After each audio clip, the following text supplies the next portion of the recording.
Coming up next on Look Today, an investigation reveals the cause of a fire that heavily damaged the A&W Eatery in Lake George. I've got the details. Plus, the Adirondack Civic Center is selling naming rights to its 4,000 plus seats. I'll explain.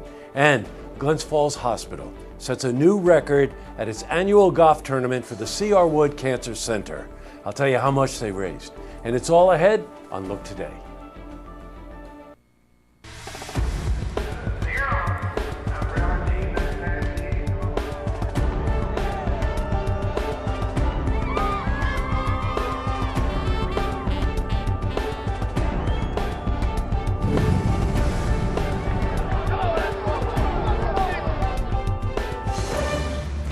Welcome, everyone. I'm Jay Hood Jackson, and here's a look at what's making news today in Saratoga, Warren, and Washington counties. Well, in our lead story, the Glens Falls Civic Center Foundation and the Adirondack Civic Center Coalition have launched a campaign to sell naming rights to the 4,000 plus seats in the arena. Now, the two groups are hoping to raise $477,000 by selling the naming rights at $100 a pop. A $100 tax-deductible donation will get your name on a plate that will be attached to the seat of your choice.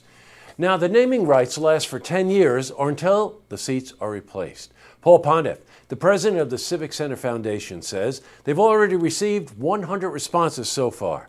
Contributions made to the foundation through the Buy a Seat campaign will be transferred to the coalition for operating expenses and lease payments. We'll now change it from news to weather. It looks like the nice weather is going to stay around for a while, but who knows? For the latest, let's head to the Glens Falls Weather Center for a look at your first forecast. Well, back to the news. Now, a printer is being blamed for the fire that caused heavy damage to the A&W Eatery in Lake George. A fire broke out at the eatery early Sunday morning. Owner Dave Madden said the printer shorted out and melted down.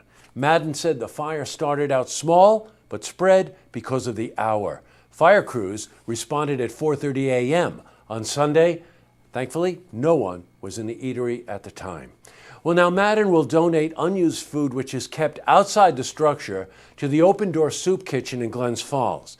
Madden said the community is already showing support for the rebuilding of the eatery. Now, in case you want to know, this eatery has been open since 1959. Also in the news, a Bronx man drowned in Lake George over the weekend. Richard Agbesi was in Lake George with a group of friends celebrating a recent college graduation. His friends became concerned when he jumped off the pier and did not surface. Well, after a few minutes, another passerby noticed the commotion and began trying to help. U.S. Marine and Queensbury resident David Alterac took action. He jumped in the water with a flashlight and goggles and began to search. Divers and other emergency personnel arrived on the scene and found Agbesi roughly 20 feet from the pier.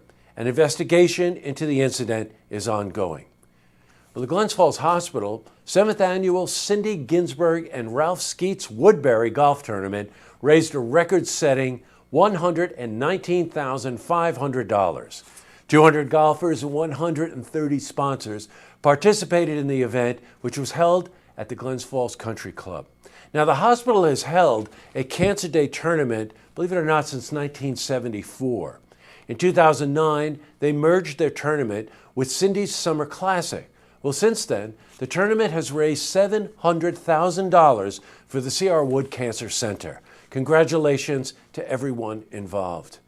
In other news, the 40-day meet at the Saratoga Racecourse begins this Friday. Visitors of the track can expect to see new things this year.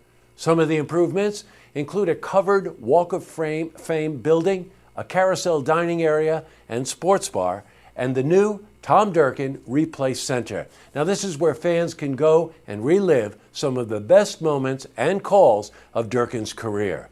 Of course, the biggest draw is the Travers Stakes. Now, this year it's Saturday, August 29th, unofficially known as the fourth leg of the Triple Crown. The buzz around the Travers Stakes this year is even bigger due to the possibility of Triple Crown winner American Pharoah racing.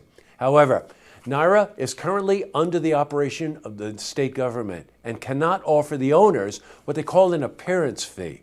Now, this is just to show up at Saratoga.